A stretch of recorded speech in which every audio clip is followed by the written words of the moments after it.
Hello guys, કેમ છો તમે? બધા મજામાં છો? હું મારી સ્કૂલે જવા માટે રેડી થઈ રહી છું.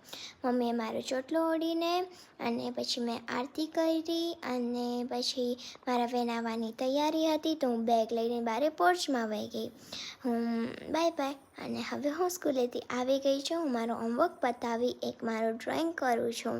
હું તમને મારા ડ્રોઈંગ્સ એક્સપ્લોર કરાવું. ઓકે, ચાલો જોઈએ. આ માર્ચનું છે, આ ફેબ્રુઆરીનું છે, આ મંડાલા આર્ટ છે, આ મારું ટુ ડુ લિસ્ટ છે. અહીંયા હું પકડવાનું ભૂલી ગઈ હતી અને આ જાન્યુઆરી છે. કેવું લાગ્યું તમને? સોરી, હું આના આગળનો જે હું સ્કૂલેથી આવી હતી ન બતાડી શકી.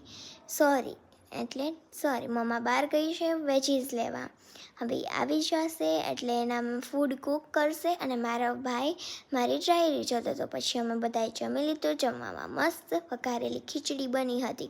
પછી અમે જમ્યું તેમ જ મહેમાન આવ્યા. મહેમાન માટે હું બહારે ગઈ આઈસ્ક્રીમ લેવા ગઈ. મારી પાસે જો કેટલા બધા છૂટા પૈસા છે. પછી હું લેવા જતી હતી. પેલી દુકાન દેખાય છે ત્યાં હું લેવા જતી હતી. પછી હવે હું લઈને આવી ગઈ છું. આમાં એ બધું મસ્ત ચોકોબાર છે. એન્ડ મહેમાન જતા રહ્યા. Bye bye, good night. અને કાલે પાછા મળીશ.